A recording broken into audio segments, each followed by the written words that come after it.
I'd like to talk to a little bit about justice and the justice system. I think it's important that it gets talked about because we grow up and we learn early on in school some things about the justice system and some really wonderful promises of the justice system and the way it's actually carried out, and even its basis and precepts aren't quite the way you're taught about it in third grade or so. First thing we need to talk about is this high and mighty promise of innocence until proven guilty. Because the actual truth of justice system is that you are a suspect until found not guilty.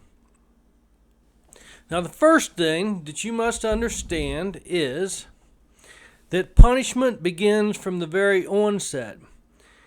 This idea of innocence until proven guilty, that only exists on that statue of the woman holding a balance with a blindfold. But that's not even a very accurate portrayal or metaphorical concept of what justice is. I say picture a very, very, very, very large eagle.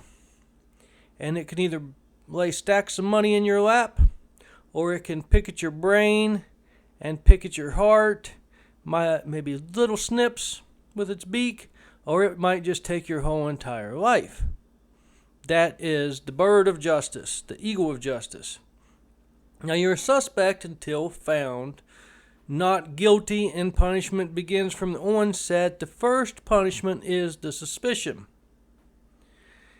If there's suspicion, what usually brings suspicion is often just circumstantial evidence. Perhaps you fit the description of someone who committed a crime, or perhaps worse yet, it could be a profile, such as a backpack or something like that. These are things, or it could be you match the race of the person who committed the crime, or the gender, or the approximate age, or the hair color. A number of circumstantial facts can be evidence that cause the suspicion.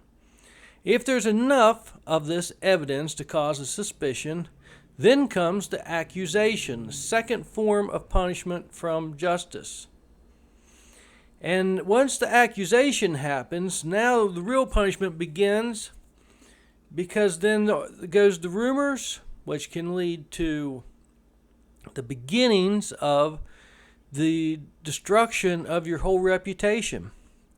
Now, with the accusation also comes the gathering of evidence, which could be a knock at the door from police to ask questions. Neighbors peek out their windows, see something like that, more rumors fly. So the punishments are always out there. There is the burden of proving not guilt at all times.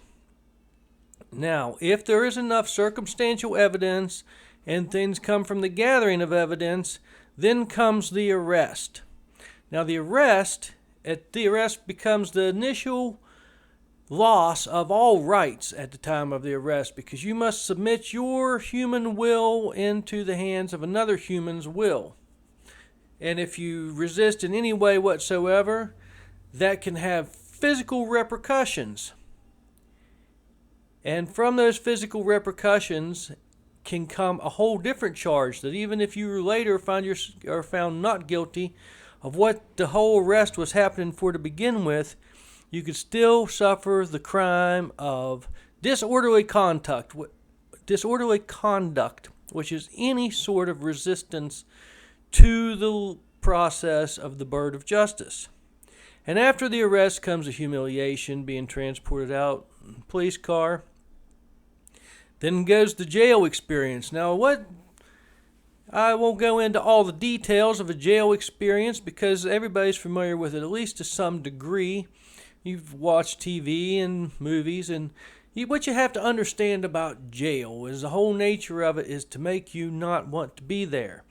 From the very get-go, you are not supposed to want to be in jail. This is the quickest way to get people to bond out. As you have heard, jails are full. They can't stockpile all the people awaiting trial in the jail. They need most people to bond out.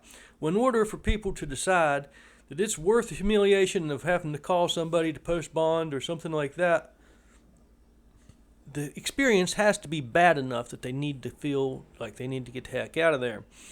So the jail experience is naturally a miserable experience. Now, something a lot of people don't keep in mind is that it's not just the inmates of a jail that have it hard and suffer that dismal atmosphere.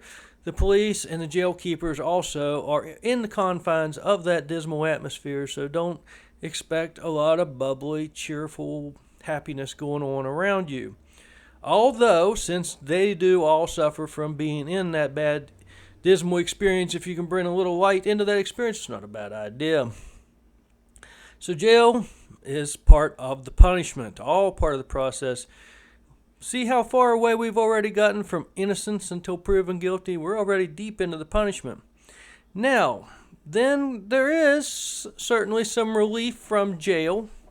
If you get out, if you're bonded out, there is that relief. But you don't go back to your total freedoms, because now you are in the confines of the worry of awaiting trial.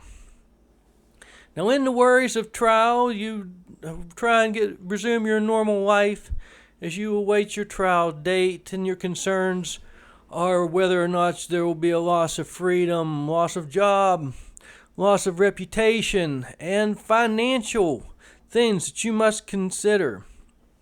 Now we move away from the police and the jails into the courts of where you take your next step into the punishment of the justice bird. And you can either see, you've always heard it said, and it's a great promise that you also hear in third grade, that if you cannot afford a lawyer, one will be provided for you. That is true.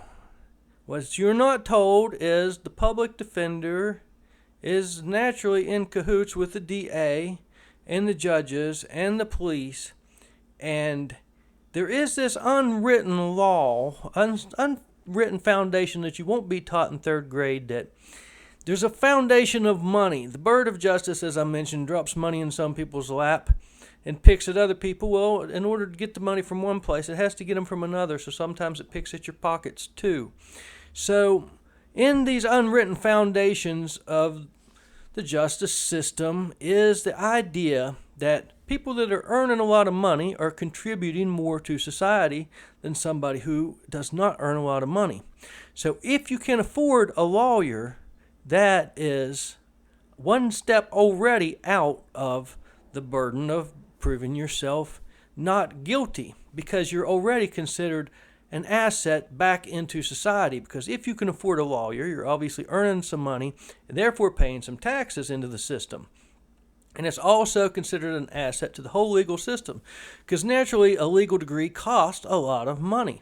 And these lawyers all need to be making enough money in order to pay for that college that they invested into their future. So that money has to come from somewhere, and if you can put money in a lawyer's pocket, you better believe it's going to count as a step to not guilt.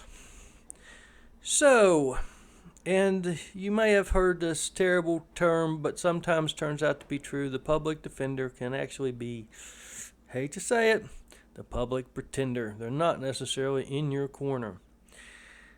So, but if you can prove that you're a taxpayer and pay for that legal degree, then you must realize that, the monetized legal system is a little bit brutal to the poor, but it doesn't step from brutality into evil unless you were wrongly accused of the first crime that started all this. And if you were wrongly accused, the best thing you can hope for from an outcome of the justice system isn't innocence, it's just being found not guilty. Because although you've heard the rumor of innocence until proven guilty, the court of law will never even deem you innocent. The best it will ever deem you is not guilty. Therefore, it's apparently built on the precept that if you didn't do this crime, you've just been punished for something else we didn't catch you doing. That must be the case, because otherwise, in what they is that the bird of justice would have to consider that if you were actually innocent and you just went through all this stuff, well, then a lot of people have committed a crime against you, and there'd have to be some retribution for those crimes. So therefore, just consider yourself punished for something you didn't get caught doing. And maybe you did it in your sleep if you don't remember it. Just, you can't be, the justice system, the best you can hope for is being found not guilty. Now, in summary of all that you've learned, let's go. Number one, first thing you must know is that punishment is law. Okay? So, the beginning of that punishment is law is fear. That is your first punishment.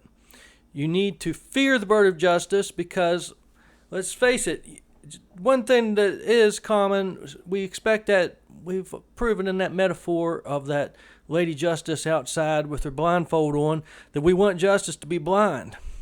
But justice, Lady Justice doesn't exist. It's the ego of justice. And we still want it to be blind. But with an eagle flying around up there blind, well, eagles have to take a shit, and sometimes that shit might fall on you. And so, what you really should consider is old peekaboo